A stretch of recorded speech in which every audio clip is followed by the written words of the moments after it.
नमस्कार, स्वागत है रियल न्यूज में। मैं हूं आपके साथ चंदन जायसवाल। खबरों की शुरुआत करने से पहले एक नजर सुर्खियों पर। ऑर्केस्ट्रा में काम करने वाली 30 नाबालिग नर्तकियों को कराया गया मुक्त। पुलिस ने 7 ऑर्केस्ट्रा चालकों को भी किया गिरफ्तार। वंशीधर बने तिरहुत स्नातक क्षेत्र के नए एमएलसी। 10,915 वोटों से विजयी हुए ब्रजवासी। जनसुराज पार्टी के उम्मीदवार डॉक्टर विनायक गौतम को हराया। अंचल कार्यालय में जमकर हुआ बवाल। मोतिहारी जिले के सुगौली अंचल कार्यालय का है मामला।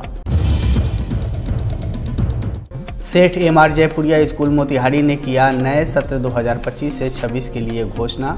महज 1 वर्ष की कड़ी मेहनत से ही बना मोतिहारी जिला टॉप स्कूल। और गोपालगंज पुलिस ने लूटकांड मामले में 3 अपराधियों को किया गिरफ्तार। 11 दिनों के अंदर 2 लूट की घटना को दिया था अपराधियों ने अंजाम। खबरें विस्तार से। अगर शिक्षकों की आवाज उठाने पर सरकार ने मुझे बर्खास्त नहीं किया होता तो शायद मैं यहां कभी चुनाव लड़ता ही नहीं। तिरहुत स्नातक निर्वाचन क्षेत्र से जीत हासिल करने के बाद वंशीधर ब्रजवासी ने कहा है, जी हां, बिहार विधानसभा परिषद के लिए हुए उपचुनाव में निर्दलीय उम्मीदवार वंशीधर ब्रजवासी की जीत हुई है। 10,915 वोटों से वंशीधर ब्रजवासी विजयी हुए हैं। दूसरे स्थान पर जनसुराज पार्टी से उम्मीदवार डॉक्टर विनायक गौतम रहे और तीसरे स्थान पर राजद के उम्मीदवार और जदयू उम्मीदवार चौथे नंबर पर है।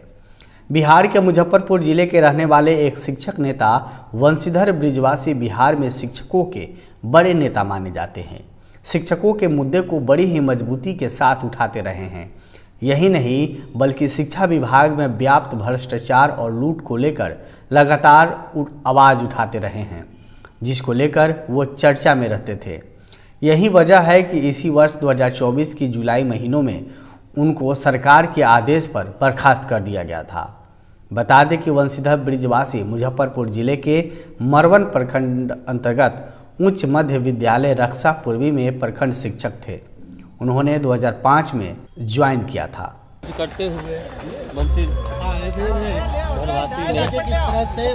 ब्रजवासी अपने परिवार के साथ बगल में उनकी श्रीमती की पुत्री के साथ निकले। हमारे जितने पीछे लोग हैं सारे वोटर हैं, आप हाथ उठा के देख ले सकते हैं।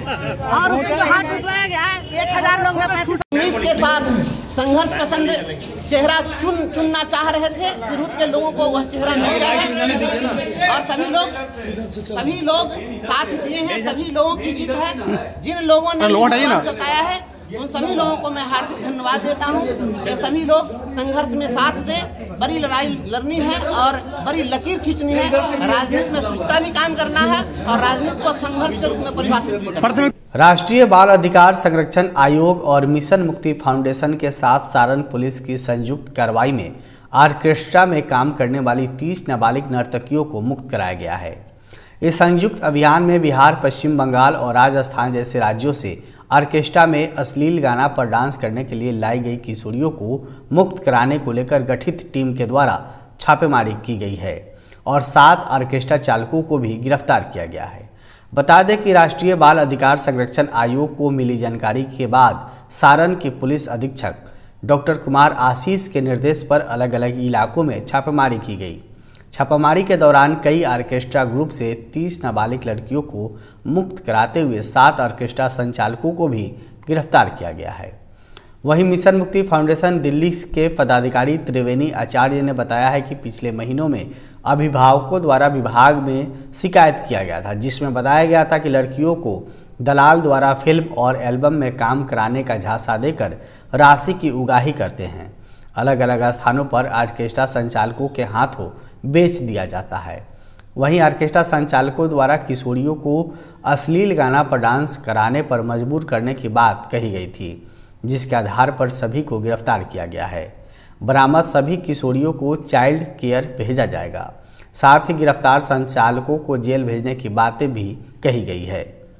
सबसे पहले मैं आपको ये बता दूं कि ये जो अभियान चलाया गया है ये राष्ट्रीय बाल अधिकार संरक्षण भारत सरकार के एंटी ह्यूमन ट्रैफिकिंग सेल के द्वारा चलाया जा रहा है, जिसमें कि दो दिन पहले राष्ट्रीय बाल आयोग की तरफ से एक लेटर भेजा गया था एसपी सारण साहब को। और इसमें सबसे बड़ी बात यह है कि एसपी सारण साहब को बहुत अच्छा सहयोग मिलता है, हमेशा मिलता रहा है। और उनको जैसे लेटर मिला तत्काल उन्होंने एक टीम का गठन किया। टीम में सारण से एसटी प्रभारी मनीष कुमार साहब और मिशन मुक्ति फाउंडेशन से मैं, रेस्क्यू फाउंडेशन से त्रिवेणी आचार्य मैडम जी और नारायण सेवा संस्थान से अभियंत्री विकास जी और महिला टीम। और राष्ट्रीय बाल हक आयोग दिल्ली द्वारा हमें कुछ सूचना मिली थी कि कुछ नाबालिग बच्चियों से जबरन यहाँ पे नृत्य करवाया जा रहा है। तो हम कल दिल्ली से मुक्ति मिशन फाउंडेशन से वीरेंद्र सिंह और रेस्क्यू फाउंडेशन से मैं त्रिवेणी आचार्य हम आए और एसपी सारण से मिलके ये पूरा रेस्क्यू ऑपरेशन प्लान किया गया। 2 जगह पे रेस्क्यू ऑपरेशन किया गया और वहाँ से 30 नाबालिग बच्चियाँ बरामद हुई है। बिहार में भूमि संबंधी मामलों की सुधार के लिए लोग अंचल कार्यालय का चक्कर लगा रहा है, लेकिन अंचल कार्यालय के कर्मियों की मनमानी और कार्य करने की शैली को देखकर लोग परेशान हैं। इसी बीच मोतिहारी जिले के सुगौली अंचल कार्यालय में उस वक्त अफरा तफरी मच गई जब कार्यालय के कर्मी और एक पीड़ित व्यक्ति आपस में भिड़ गए। तू मैं का विवाद इतना ज़्यादा बढ़ गया कि अगर कुछ लोग बीच बचाव नहीं करते तो शायद वहां कोई बड़ी घटना घट सकती थी। बताया जा रहा है कि सुगौली अंचल कार्यालय में कर्मी द्वारा एक व्यक्ति को जमीन संबंधी कार्य को लेकर कई दिनों से चक्कर लगवाया जा रहा था। इसके बाद भी उसी पीड़ित व्यक्ति का काम नहीं हो रहा था, जिसके बाद पीड़ित व्यक्ति ने काम के बारे में पूछताछ किया तो अंचल कर्मी ने आग बबूला हो गए, जिसके बाद दोनों तरफ से काफ़ी देर तक नोक-झोंक हुई। इधर पीड़ित व्यक्ति का कहना है कि जब सही काम करना है तो मुझे क्यों दोहराया जा रहा है। इसी बात पर नाजिर से नोक-झोंक हो गई है।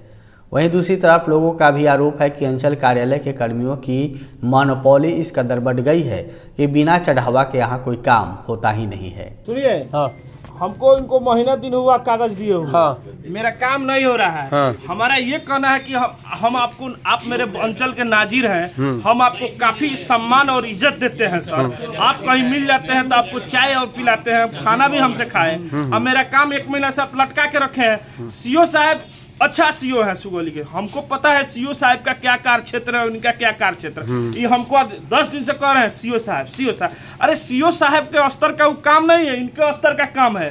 साहब हवाला देके हमको घुमाते हैं। ठीक है, कर्मचारी। मोतिहारी शहर में स्थित सेठ MR जयपुरिया स्कूल ने अपने नए सत्र 2025 से 26 में नामांकन के लिए घोषणा कर दिया है। स्कूल के प्रबंधक रोहित कुमार ने कहा है कि महज 1 वर्ष की कड़ी मेहनत से सेठ MR जयपुरिया स्कूल मोतिहारी जिले का जिला टॉप स्कूल बन गया है।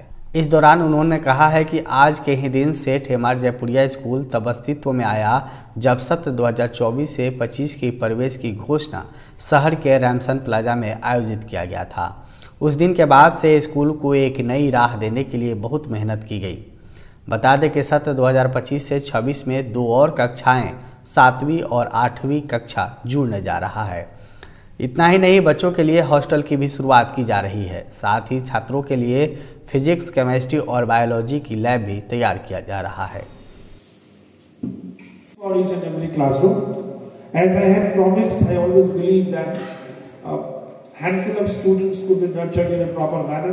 So the student-teacher ratio would be 1:30. Class में 1 टीचर, 30 से ज़्यादा बच्चे नहीं होंगे, अभी भी नहीं है हमारे पास। मोतिहारी के लोगों में एक विश्वास बोने की कोशिश की है कि सेठ MR Jaipuria Motihari quality education में कोई कमी नहीं रखेगा। बच्चों के ऑलराउंड डेवलपमेंट के लिए जो बन पड़ेगा, जितनी भी चीज़ें होती हैं वो हम डालेंगे। सबसे पहले तो सर हॉस्टल शुरू कर रहे हैं। जो दूर दराज के बच्चे हैं, पेरेंट्स की एक रिक्वायरमेंट थी कि अगर हॉस्टल होता तो शायद बच्चों के लिए आसानी होती हमारे स्कूल तक पहुंच पाना। 2 नए क्लासेस ऐड होंगे, 7th and 8th। सेक्शंस की संख्या इस बार बढ़ाई जाएगी, 2 से बढ़ाकर हम 3 सेक्शन करने जा रहे हैं। Physics, chemistry, bio labs add होंगे। रोबोटिक्स लैब ऐड ऑन करना मेरी पहली प्राथमिकता है। इंडोर गेम्स में शूटिंग रेंज हम शुरू करने जा रहे हैं अप्रैल से, और आउटडोर गेम्स को भी हम और सुविधाजनक बनाने जा रहे हैं। इस साल हमारे बच्चे जो जयपुरिया कॉरपोरेट की ओर से पिनाकल एक स्पोर्ट्स इवेंट है ऑर्गेनाइज़ किया गया था। अभी हाल फिलहाल में हमारे 4 बच्चे लखनऊ गए थे, उन्होंने भाग लिया और आने वाले समय में अधिक से अधिक बच्चे हमारे यहाँ से बाहर के स्टेट्स में जाएं, बच्चों से मिले। गोपालगंज पुलिस ने बीते दिनों हुए 2 लूटकांड की घटनाओं में शामिल 3 अपराधियों को गिरफ्तार किया है, साथ ही चोरी की बाइक को भी बरामद किया है। बता दें कि गोपालगंज जिले के विजयपुर थाना क्षेत्र इलाके में 11 दिनों के अंतराल में इन तीनों लुटेरों ने 2 लूटकांड की घटना को अंजाम दिया था और वारदात को अंजाम देने के बाद बड़ी ही आसानी से यह साथी पुलिस को भनक लगे बिना अपना ठिकाना बदल लेता था। वही इस मामले में पुलिस ने 2 अलग अलग कांड दर्ज कर खोजबीन कर रही थी, लेकिन इसका सुराग नहीं मिल पा रहा था। बता दें कि बॉर्डर इलाकों पर शराब और अपराध पर लगाम लगाने को लेकर गोपालगंज पुलिस पूरी तरह से एक्शन मोड में काम कर रही है। इसी बीच यह सातिर वाहन जांच के दौरान विजयपुर थाना क्षेत्र इलाके से गिरफ्तार किया गया। वहीं पुलिस द्वारा गिरफ्तार एक अपराधी पूर्व में बाइक चोरी के मामले में जेल जा चुका है और जेल से छूटने के बाद फिर यह सक्रिय हो गया था और यह अपना ठिकाना बदल कर वारदात को अंजाम दिया। दिनांक 9/12/2024 को मोटरसाइकिल जांच के क्रम में हंकार पुल के पास से एक चोरी के मोटरसाइकिल, 2 चाकू एवं चोरी के मोबाइल के साथ 3 युवक गिरफ्तार किए गए, जिनके निशानदेही के आधार पर और जिन्होंने अपनी 2 लूट की संलिप्तता स्वीकार की है। एक केथवलिया लूट में उसने अपनी संलिप्तता स्वीकार की है और दूसरी सीतापट्टी में हुए लूट की घटना में अपनी संलिप्तता स्वीकार की गई है। उनके निशानदेही के आधार पे कैथवलिया में लूटे गया कपड़ा बरामद किया गया एवं सीतापट्टी में लूटे गए mobile, purse, ATM, driving licence बरामद किया गया है। दोनों मोटरसाइकिल के बारे में उन्होंने बताया कि हम तीनों मिलकर इसको बेच दिए गए हैं, जिसमें अनुसंधान जारी है। आपराधिक इतिहास कैसा? हाँ, तीनों के आपराधिक इतिहास है। एक चोरी के मोटरसाइकिल के मामले में जेल गया हुआ है और दूसरा शराब के मामले में भी उसका आपराधिक इतिहास रहा है। रियल न्यूज में आज के लिए फिलहाल इतना ही। बिहार की बड़ी खबरों के लिए जुड़े रहे रियल न्यूज के साथ ही रियल न्यूज का वेबसाइट www.realnewsbihar.com को लॉगिन जरूर करें ताकि बिहार की हर खबर सबसे पहले आप तक पहुंचे। नमस्कार।